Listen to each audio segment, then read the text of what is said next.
오늘도 주님의 말씀을 통해 하나님 나라를 누리는 복이 있기를 주님의 이름으로 축원합니다. 오늘 본문의 말씀에 보면 이제 처음으로 예루살렘 교회의 종교 회의가 공식적으로 벌어지게 되어집니다. 그래서 여러 가지 중요한 현안에 대하여 그 당시 이제 모든 교회의 중심의 역할을 했던 예루살렘 교회에서 이제 여러 가지 회의들이 벌어지게 되어지는데 그 가운데 이제 첫 번째 공식 회의가 일어나는 배경에 대하여 과정에 대하여 오늘 본문은 보여주고 있어요. 그러니까 오늘날 교회들도 연합된 교회들의 총회라는 게 있죠. 그래서 교회 안에 여러 가지 문제들, 아주 심각한 현안들 이런 것들을 다루게 되어져요. 오늘날은 교회가 너무 많아졌기 때문에 우리가 속해 있는 교회도 먼저는 노회라는 게 있어요. 그래서 노회에 어떤 교회에 현재 있는 문제들을 안건을 올릴 수 있고 또 그 노회 안에서 처리가 되지 않으면 이제 총회로 올라가게 되어지는 그런 과정과 절차가 있는데 이런 것들의 이제 원형이 바로 오늘 본문에 이런 첫 공식 회의가 있는 것이죠. 왜 이런 일이 벌어졌냐 하면 이제 바울과 바나바가 1차 전도 여행을 마치고 시리아 안디옥에 와 있었어요. 그곳에서 파송을 받아 이제 전도 여행을 다니고 돌아왔고 그 전도 여행의 보고까지 잘 이루어지면서 이제 그곳에 당분간 머물러 있었는데 그곳에 방문한 자들이 있었어요. 오늘 본문에 보면 어떤 사람들이 유대로부터 내려와서 형제들을 가르치되 이렇게 되어 있죠. 그 당시에는 어떤 교회 지도자들이 공식적인 지도자들의 어떤 양성과 어떤 자격과 이런 것에 대한 것이 아직 다 갖춰지지 않았던 때죠. 그러니 일단은 사도들을 중심으로 복음이 전해지고 그들이 지도자의 역할을 했지만 12사도로는 턱없이 부족했어요. 그리고 나중에 세워진 바울 사도도 그로만은 부족했죠. 그러니까 여러 가지 이제 교사와 선지자 역할을 하는 그런 사람들이 있었어요. 그러나 이것이 어떤 정확한 정해진 어떤 정규 어떤 과정이나 코스나 교육이 있지 않다 보니까 통일된 어떤 가르침을 전하기가 쉽지 않죠. 지금처럼 무슨 신학교가 있어서 정규 과정을 통해 꼭 필요한 것들, 꼭 배워야 하는 것들, 그리고 그들의 어떤 자격을 검증하고 이런 절차가 없다 보니까 교회가 혼란에 빠지기가 쉬웠어요. 그리고 그 가운데 이제 순회 교사라는 사람들이 있었죠. 교회들이 우후죽순 생겨나다 보니까 그들을 돌아다니면서 가르치는 순회 교사들이 있었어요. 그 가운데 정말 신실한 자들도 있었겠지만 신실치 못한 자들도 제법 많이 끼어 있었죠.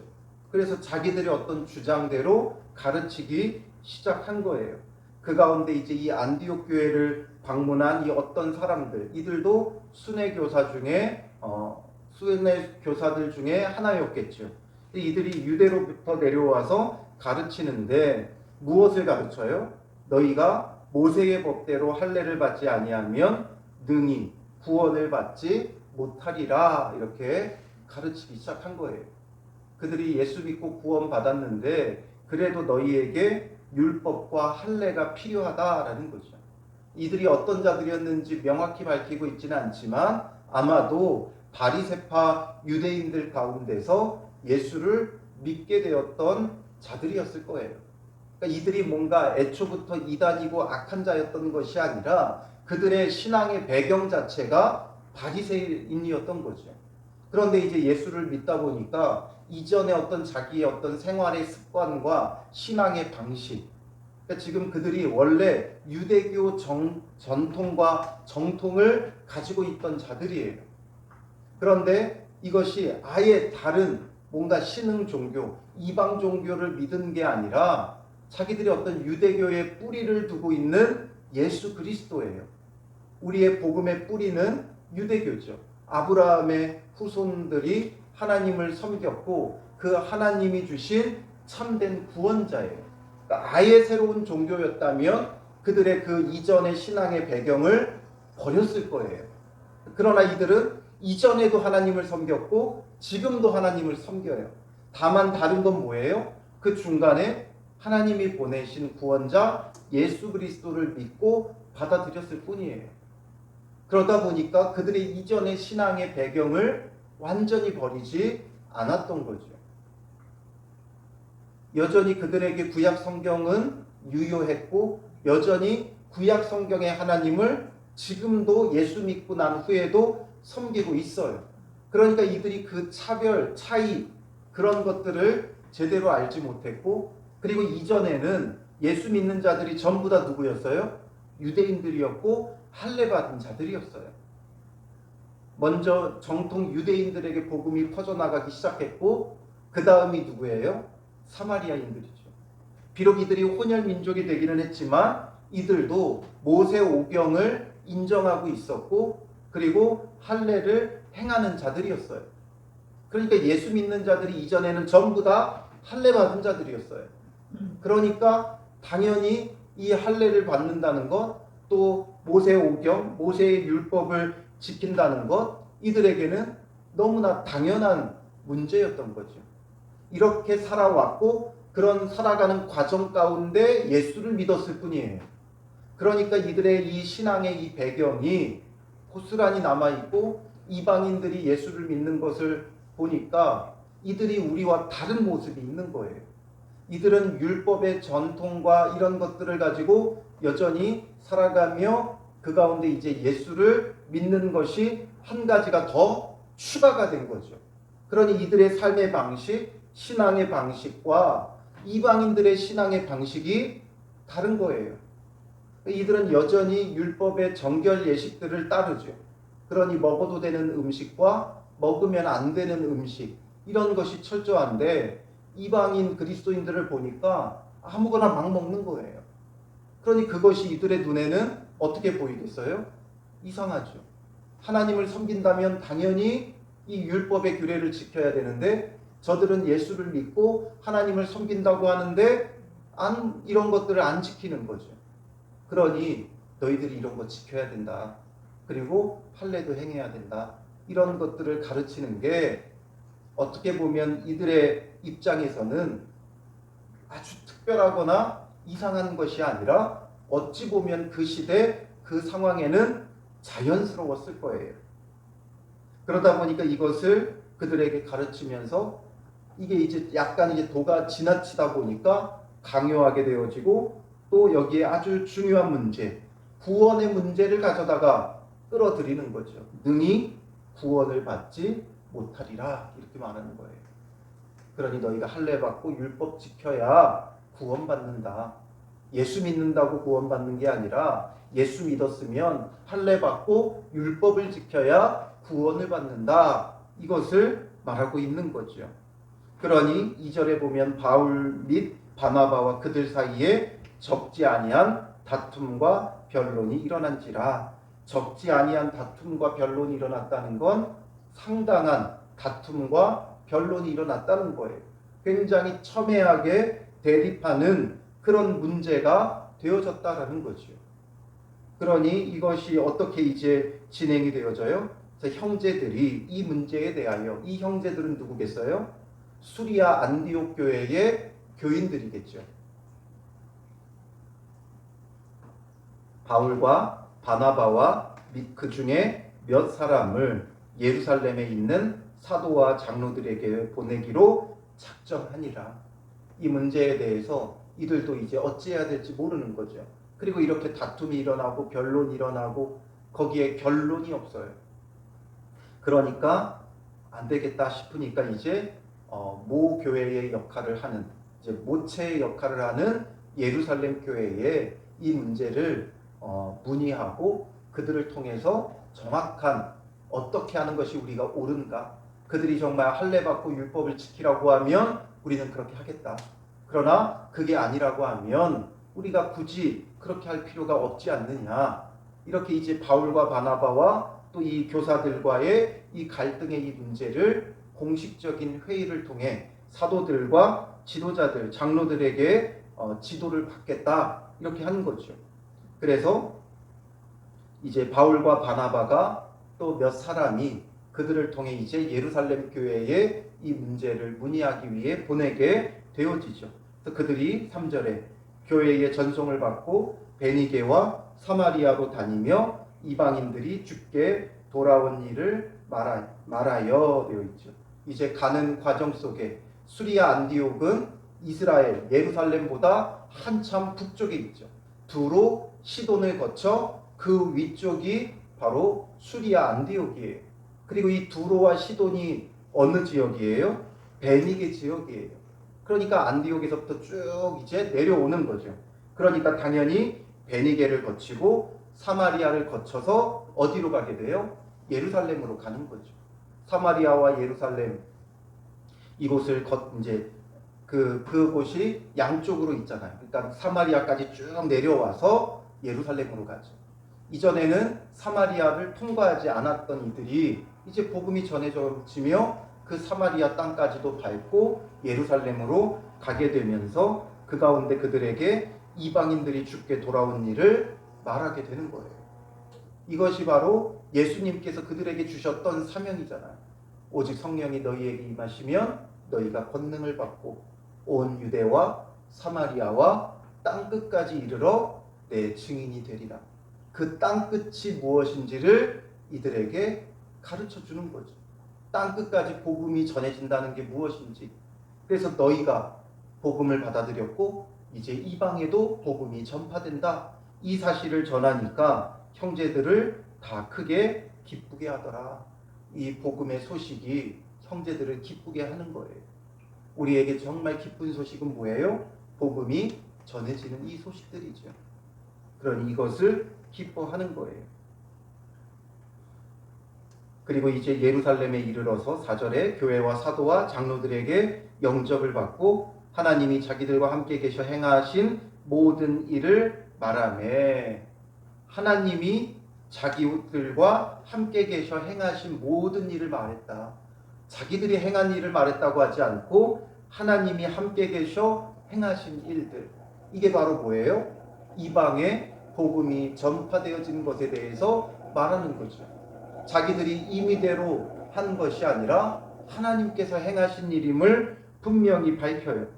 그리고 이제 6절에 그것을 말하니까 이방인들에게 복음이 전해진 것, 이것에 대해서 말하니까 바리새파 중에 어떤 믿는 사람들이 일어나서 말하죠. 이방인에게 할례를 행하고 모세의 율법을 지키라 명하는 것이 마땅하다 말하는 거예요. 왜냐하면 그 전까지는 모든 예수 믿는 자들이 할례를 행했고 그리고 율법을 지키고 있었으니까 이것이 당연하다 여겨지는 거죠. 그러니까 사도와 장로들이 이 일을 의논하러 모여 많은 변론이 있은 후에, 많은 변론이 있었어요. 많은 변론이. 그냥 일시적으로 그냥 이렇게 합시다 저렇게 합시다, 찬성하는 사람 반대하는 사람 그냥 다수결로 결정하고 땅땅땅 이제 이렇게 합니다, 이게 아니라 상당히 많은 변론을 한 거예요. 무엇이 옳은지 주님 안에서 지혜를 구하며 논의하며 많은 변론을 하는 거죠. 과연 무엇이 옳은 것인가? 어떻게 하는 것이 맞는 것인가? 많은 변론을 하고 있는 과정 중에 이제 베드로가 일어나서 말하죠. 베드로가 이제 그들에게 말하면서 결론을 내리게 되어지는 거예요. 어떻게 결론을 내려요?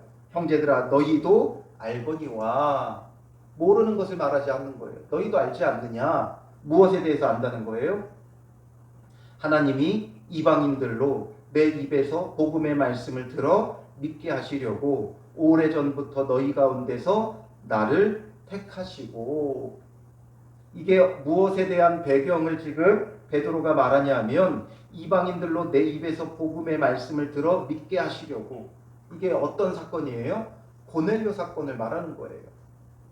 그 이방인들이었던 이방 백부장, 로마 군대 백부장이었던 고넬료와 그의 가족과 그의 친척과 그의 이웃들 전부 다 이방인들이죠. 그들에게 복음의 말씀을 들어 믿게 하시려고 오래전부터 너희 가운데서 나를 택하셨던 것이다 라는 거죠. 그래서 택함을 받아서 그 일을 베드로가 했다라는 것을 말하는 거예요. 그리고 그렇게 할 때 또 마음을 아시는 하나님이 우리에게와 같이 그들에게도 성령을 주어 증언하시고, 우리와 뭔가 다르게 하시지 않았다라는 거예요. 우리와 똑같이 그들에게도 성령을 주어 증언하게 하셨고, 믿음으로 그들의 마음을 깨끗이 하셨다. 이 두 가지가 근거예요. 구원의 근거. 우리에게와 동일하게 성령 주셨고, 그들에게도 믿음으로 말미암아 깨끗하게 하셨다는 거예요. 이게 바로 사도행전 10장에 나왔던 사건이죠. 베드로와 고넬료의 사건이에요. 그 가운데 10장 44절에 보면 베드로가 이 말을 할 때에 성령이 말씀 듣는 모든 사람에게 내려오시니, 베드로가 말씀을 전할 때 성령이 말씀 듣는 모든 사람에게 내려오셨다라는 거죠. 오순절 성령 강림의 사건과 동일한 사건이 그 이방인들에게도 임하였다라는 거예요. 그들이 뭔가 할례 받고 또 율법을 지켜서 성령이 임하는 게 아니라 말씀 들을 때 그들에게도 동일하게 성령이 임했고, 베드로와 함께 온 할례 받은 신자들이 이방인들에게도 성령 부어 주심으로 말미암아 놀랐다라는 거죠. 모두가 보았다. 그냥 내 느낌상 성령이 임하더라가 아니라 그곳에 왔던 모든 사람들이 함께 그걸 보았고, 이는 방언을 말하며 하나님 높임을 들음이러라. 그 성령이 임하였던 그 사건을 어떻게 보았느냐? 그들이 방언을 말하고 하나님을 높이는 것을 들었다라는 거죠. 이들도 이방인들이었는데, 이들이 이방인인데 성령이 임해서 방언을 말하고 하나님을 높이더라라는 거죠.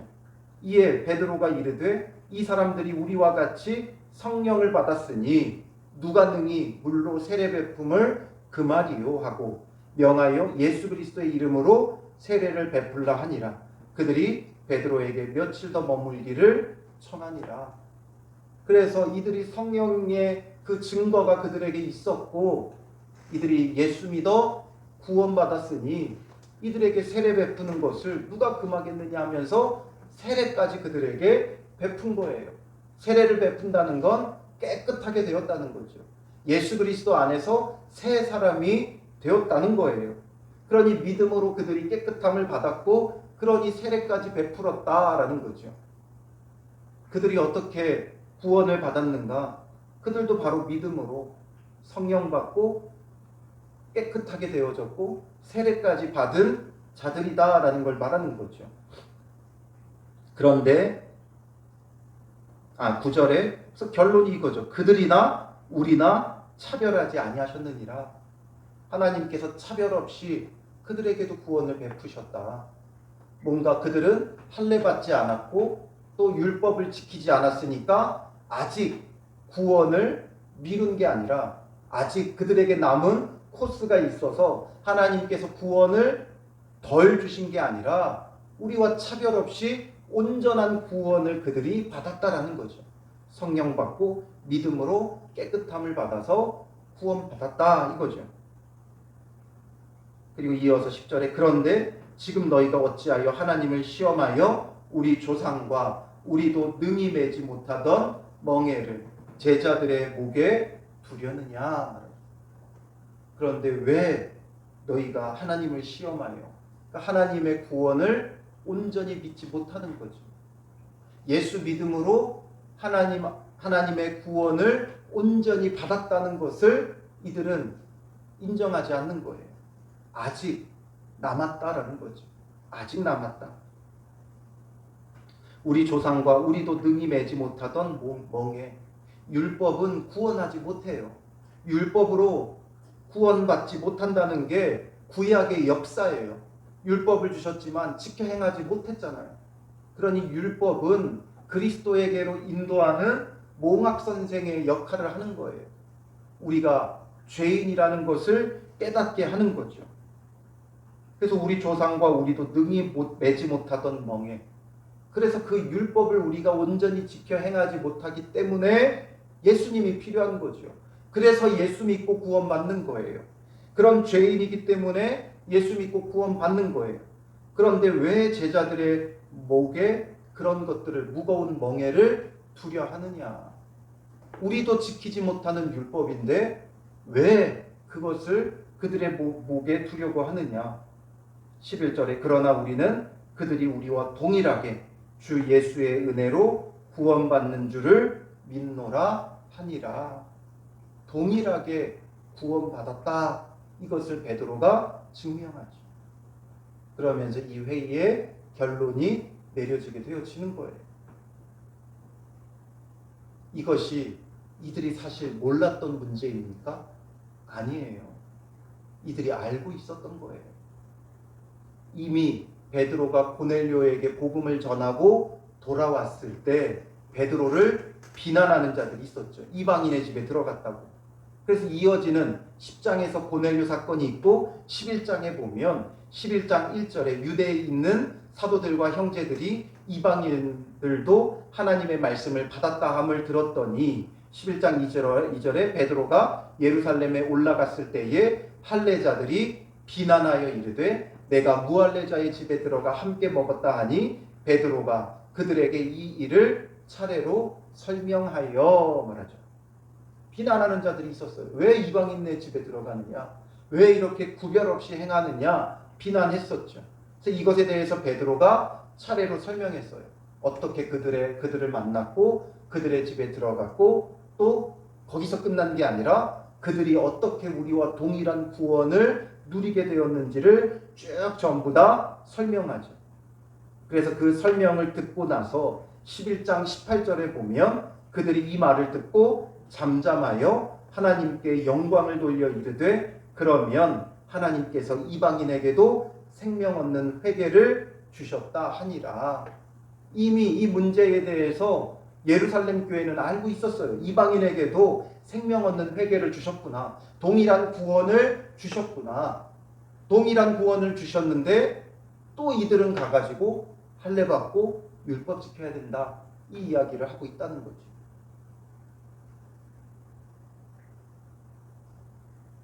그러니 결국 이들은 어떤 거예요? 자기들이 붙잡고 있는 걸 놓기 싫은 거예요.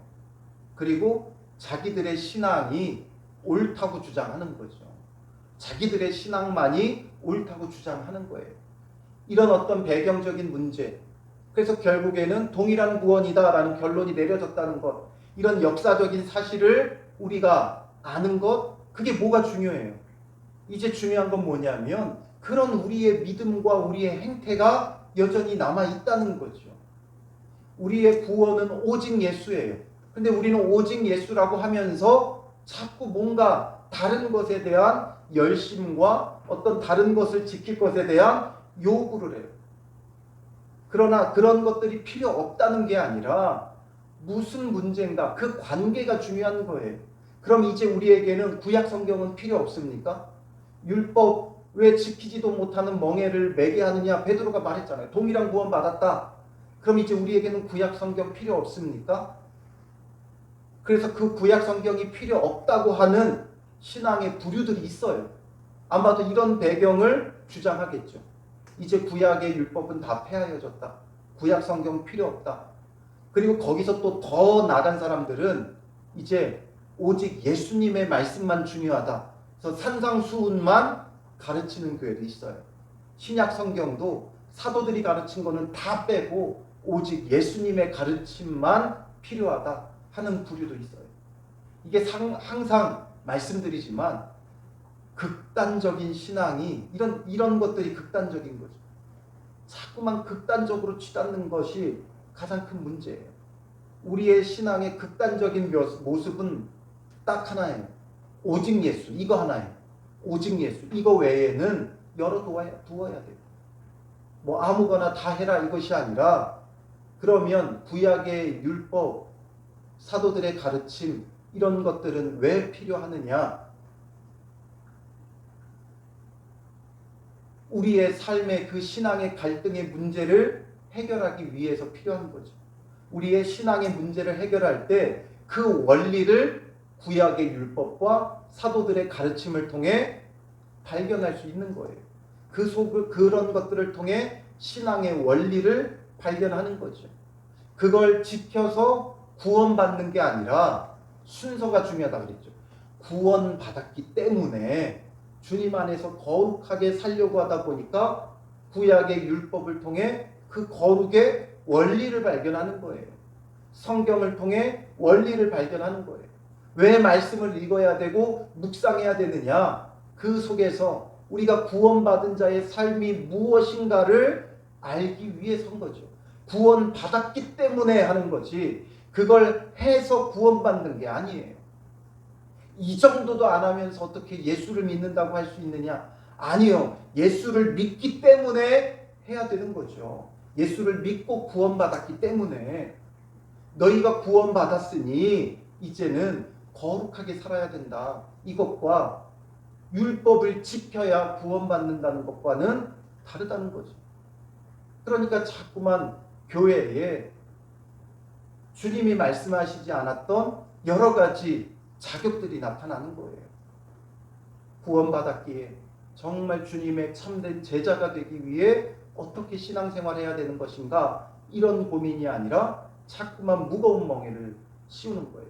이제 예수 믿었으니까 이거 해야 되고 저거 해야 되고 이거 해야 된다 저거 해야 된다 강요하지 말고 예수 믿고 우리가 어떤 것이 구원받은 자의 삶인가를 생각해보고 그걸 깨닫게 하고 그걸 가르치는 거죠.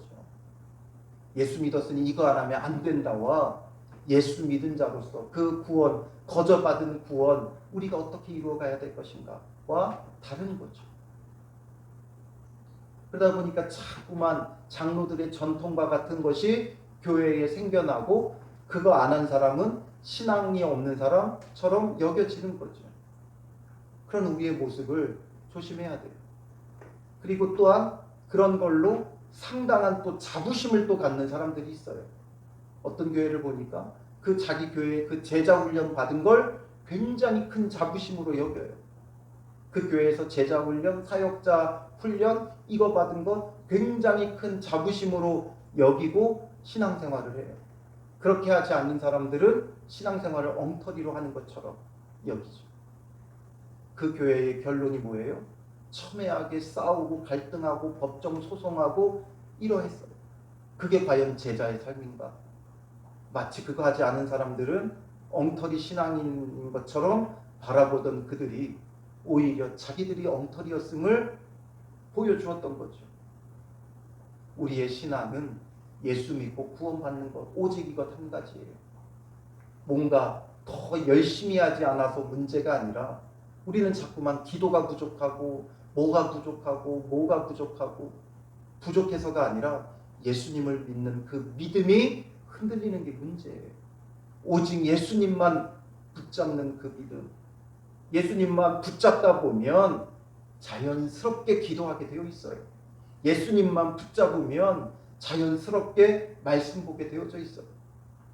예수님을 온전히 믿고 있지 못한 거예요. 온전히 붙잡지 못하는 거예요. 예수의 이름으로 기도하면 들으신다는 걸 온전히 믿지 못하니까 기도가 부족한 거죠.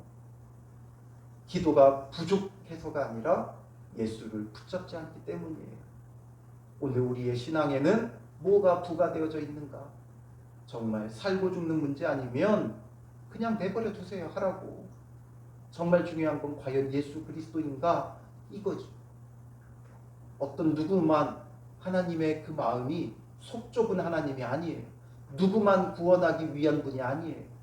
자기들만 어떤 특별한 구원이 있는 것처럼 이야기하는 사람들 가장 조심해야 돼요. 그들이 이단이 되는 거예요.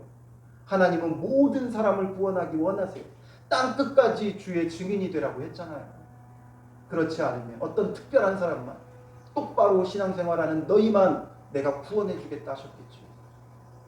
주님은 모든 사람이 구원받게 원하세요. 제가 늘 주장하지만 과거 부흥사님들은 비가 억수로 쏟아지는 수요일 저녁에 주님 재림하신다 이렇게 이야기했죠. 그만큼 열심을 내라는 의미겠죠. 그런데 저는 말하지만 가장 화창한 봄날 예수님께 나와 예배하기 가장 좋은 그날 가장 많은 사람들이 주님 앞에 나온 그날 예수님은 다시 오실 거예요. 왜냐하면 한 명이라도 더 구원하기 원하시는 분이니까. 그러니까 자꾸 무거운 멍에를 매게 하지 말고 또 스스로도 무거운 멍에를 매려 하지 말고 정말 내가 예수 그리스도를 믿는 것인가, 예수님을 붙잡고 있는 것인가, 이것 한 가지만 분명하면 되는 거예요. 그렇기 때문에 예수님이 주신 그 구원이 너무나 귀하고 값지고 감사하기 때문에 나오는 그 신앙의 섬김, 그 거룩함, 그 사모함이 여러분들의 신앙 속에 열매로 맺어져야지 그걸 붙잡는다고 구원받는 것 아니라는 거죠. 그러니 다른 사람의 신앙을 함부로 재단하지 마세요. 이렇게 신앙생활하면 안 된다, 이런 식으로 우리가 재단하면 안 돼요. 신앙은 철저히 나 자신, 내 믿음을 보는 거예요.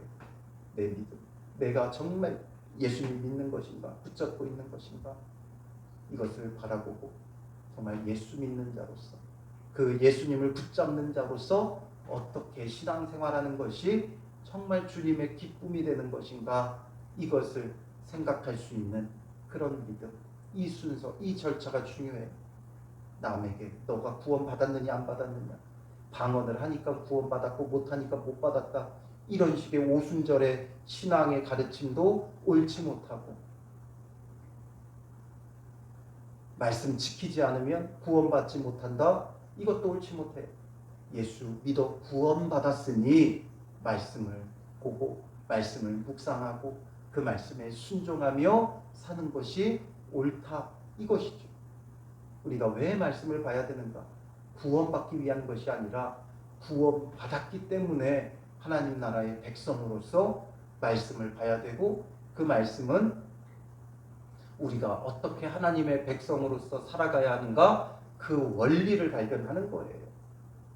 그래서 그게 우리의 삶에 적용이 되어져야 되는 거죠. 성경 많이 하는 게 뭐가 중요해요?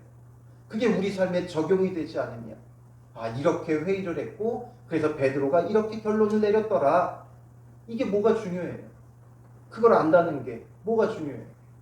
그걸 통해 우리의 신앙은 이런 게 있지 않는가? 오늘 우리의 그 첨예한 신앙의 갈등의 문제는 무엇인가? 그 속에 우리의 원리는 무엇인가? 어떻게 해야 되는가? 그런 원리를 발견해야죠. 그리고 또한 우리에게는 이들과 같은, 바리새파 같은 모습은 없는지 우리 자신을 돌아봐야 되는 거죠.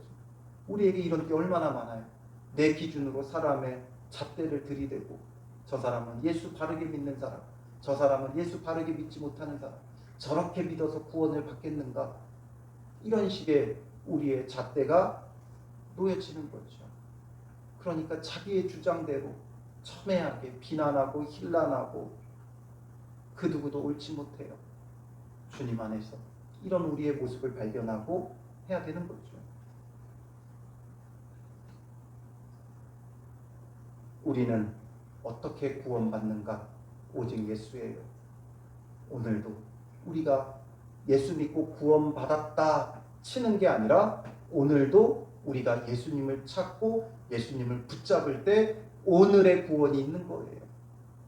과거 예수 믿고 구원받았다 끝나는 게 아니라, 오늘 하루 여러분들의 삶 속에 구원받기 위해 예수님을 찾고 불러야 되고, 그 예수님을 붙잡는 가운데 그 예수님의 말씀에 순종하며 살아갈 때, 그것이 정말 구원받은 자의 삶이죠.